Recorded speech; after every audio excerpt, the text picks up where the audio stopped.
this is something you can listen to when you're laying back and drifting away to sleep, or it's something you can listen to when you're relaxing. You can watch or draw or play a video game at the same time. And the other reason I make this is to help you not feel alone, because you know that you're here with me and we're having fun, chilling out, relaxing and learning new things together. So I hope you can join me in this video. We're whispering about Doctor Who today. I used to watch Doctor Who quite avidly. I stopped during Peter Capaldi's era, but I watched all of Christopher Eccleston, David Tennant and Matt Smith's Doctor Who episodes, and I found it quite fun. I really liked the show and its creativity. If you have something you want me to read about, please leave it in the comments below.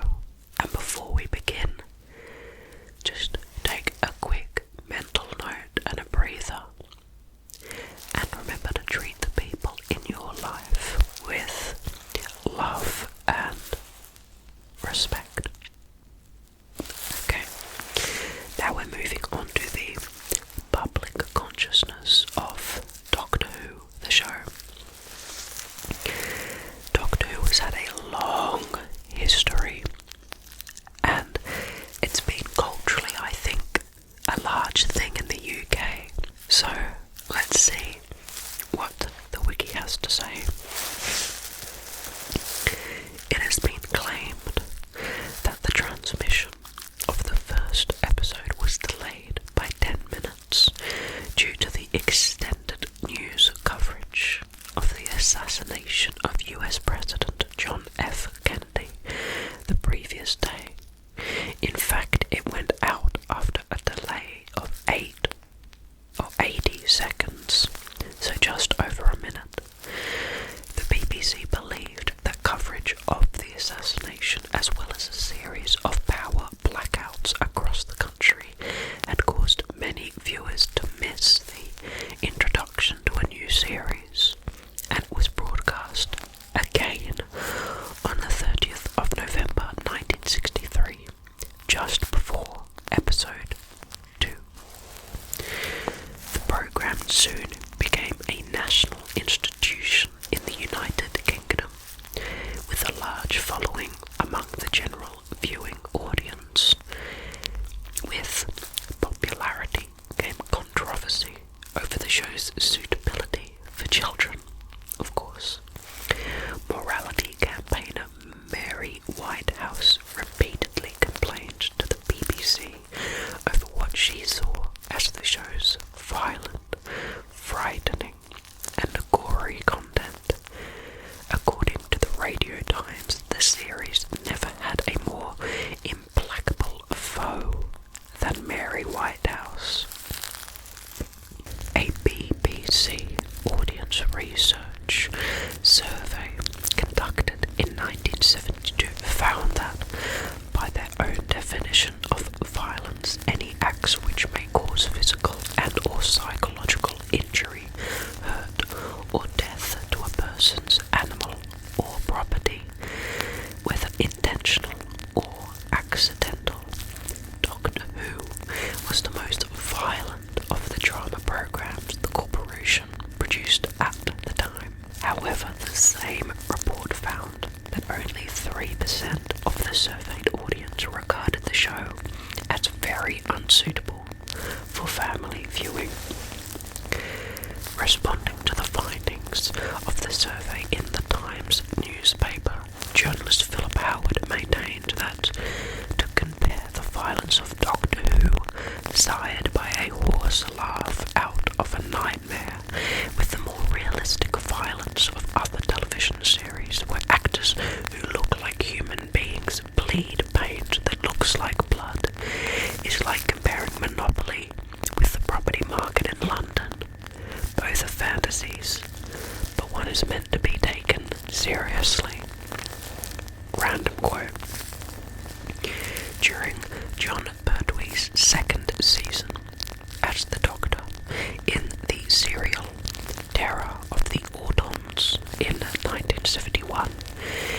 images of murderous plastic dolls, daffodils killing unsuspecting victims, and a blank-featured policeman marked the apex of the show's ability to frighten children. Other notable moments in that decade include a disembodied brain falling on the floor in The Brain of Morbius, and the Doctor apparently being drowned by a villain in The Deadly Assassin. Mary Whitehouse's complaint about the latter incident prompted a change in the BBC policy towards the series, with much tighter controls imposed on the production team, and the series' next producer, Graham Williams, was under a directive to take out anything graphic in the depiction of violence. John Nathan Turner produced the series during the 1980s and said in the documentary More Than 30 Years in the TARDIS that he looked forward to Whitehouse's comments because the show's ratings would increase soon after she had made them. Nevertheless, Nathan Turner also got in trouble with the BBC executives over the violence he allowed to be depicted for season 22 of the series in 1985, which was publicly criticised by controller Michael Grade and given as one of his reasons for suspending the series for 18 months.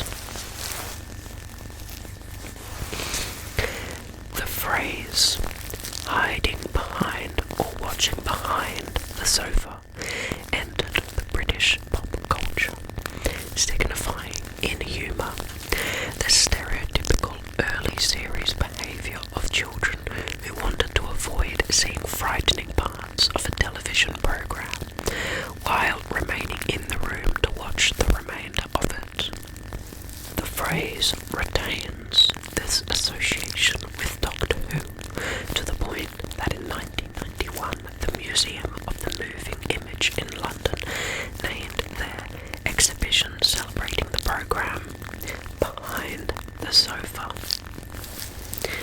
The electronic theme music too was perceived as eerie, novel and frightening at the time. A 2012 article placed this childhood juxtaposition of fear and thrill at the centre of many people's relationship with the show, and a 2011 online vote at Digital Spy deemed the series the scariest TV show of all time. The image of the TARDIS has become firmly linked to the show in the public's consciousness. BBC scriptwriter Anthony Coburn, who lived in the resort of Henry Bay, Kent, was one of the people who conceived the idea of a police box as a time machine. In 1996, the BBC applied for a trademark to use the TARDIS blue police box design in merchandising association with Doctor Who. In 1998, the Metropolitan Police Authority filed an objection to the trademark claim, but in 2002, the Patent Office ruled in favour of the BBC. Wow. The 21st century revival of the programme became the centrepiece of BBC One's Saturday schedule and defined the channel. Many renowned actors asked for or were offered guest starring roles in various stories. According to an article in the Daily Telegraph in 2009, the revival of Doctor Who had consistently received high ratings, both in number of viewers and as measured by the Appreciation Index. In 2007, Caitlin Moran, television reviewer for The Times, wrote that Doctor Who is quintessential in being British. According to Stephen Moffat, the American film director Steven Spielberg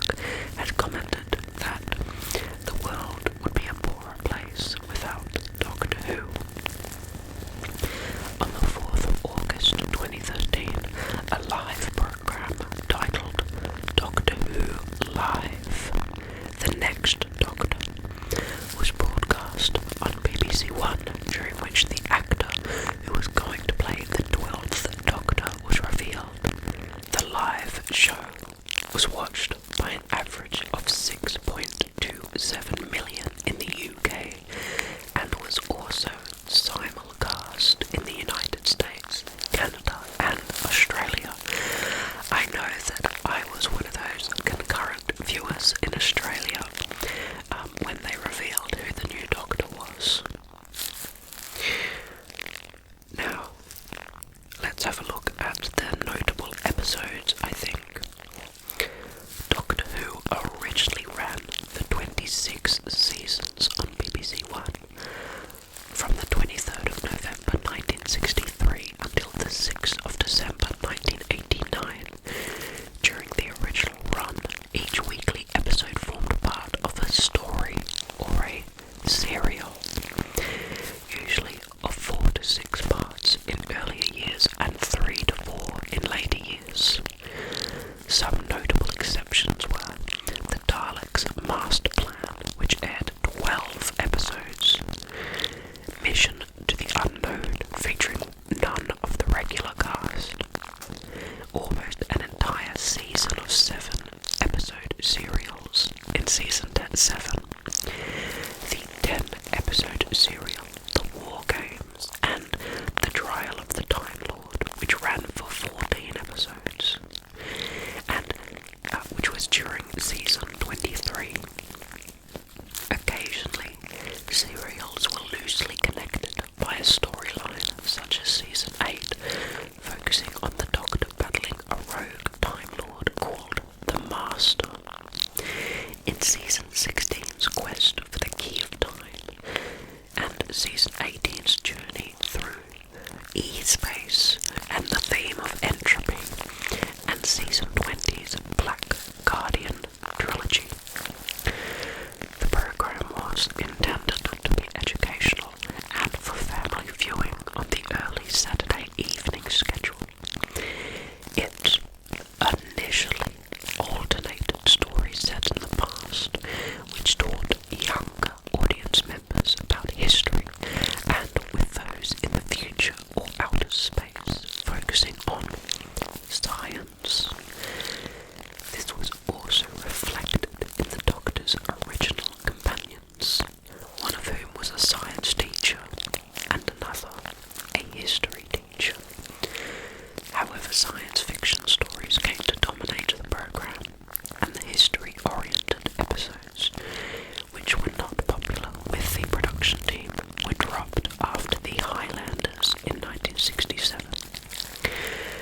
While the show continued to use historical settings, they were generally used as a backdrop for science fiction tales, with one exception being Black Orchard in 1982, set in the 1920s England.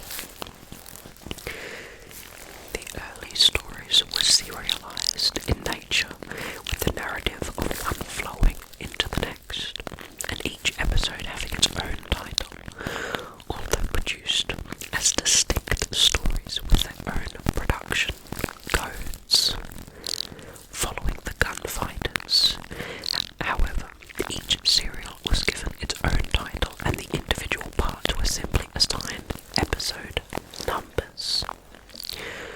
Of the programme's many writers, Robert Holmes was the most prolific, while Douglas Adams became the most well-known outside Doctor Who itself due to the popularity of his Hitchhiker's Guide to the Galaxy.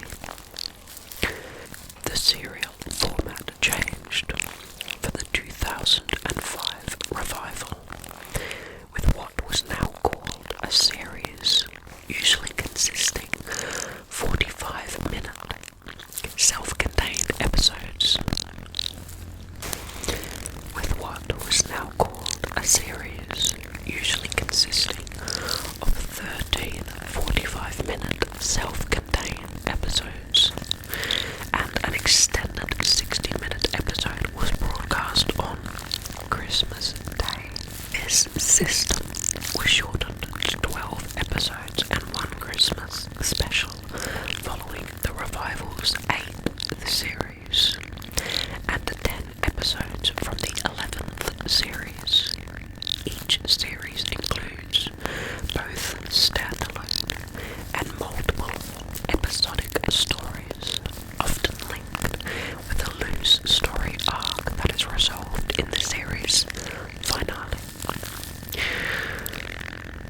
As in the early classic era, each episode, whether standalone or part of a larger story, has its own title.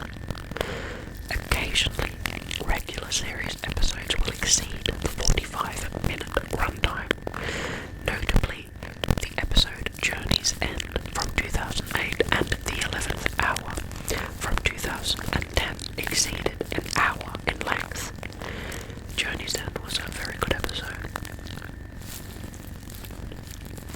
862 Doctor Who installments have been televised since 1963, ranging between 25-minute episodes and 40 to 50-minute episodes, 2 feature-length productions, 12 Christmas specials, and 4 additional specials ranging from 60 to 75 minutes in 2009, 10 and 13.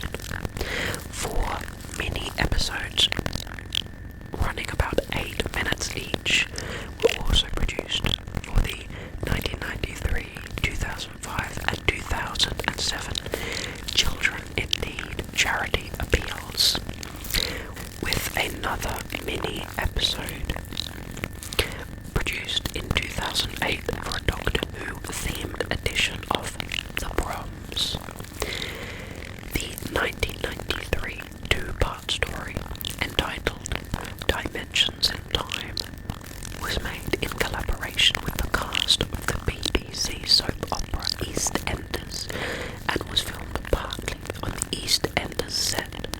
A two-part miniseries was also produced for the 2011 edition of Comic Relief, starting with the 2009 special Planet of the Dead. This series was filmed for HD TV and broadcast simultaneously on BBC One and BBC HD.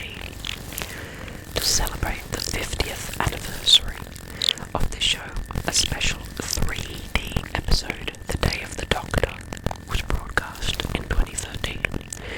In March of 2013, it was announced that Tennant and Piper would be returning, and that the episode would have a limited cinematic release worldwide.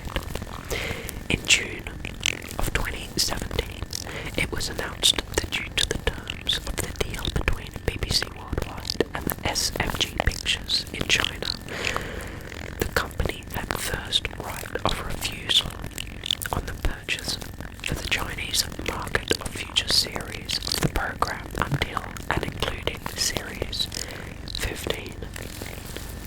Really random. I can't really imagine China buying Doctor Who. I wonder, what would a Chinese Doctor Who television produced show look like to you? Do you think perhaps they'd keep many of the tropes or British stereotypes of the show? Or do you think perhaps that if China was to get the rights of the show, they would make a version for mainland China? Or do you think that they would just make it as a production export and try and make it for Western audiences? Really random to think. It's quite entertaining to think about. What if Doctor Who was a Chinese show in general intended for mainland China? I wonder what the equivalents would be. Quite random. Anyway, thank you so much for coming and joining me in another video. I'm always happy to hang out with all of you. I love just chilling, vibing with you guys. And I also love seeing all of you in the comments. Your comments are always so wonderful and lovely, and so thank you for that. If you haven't left a comment before, feel free if you want, but of course no pressure. I don't want to pressure anyone into doing something they don't want to do. So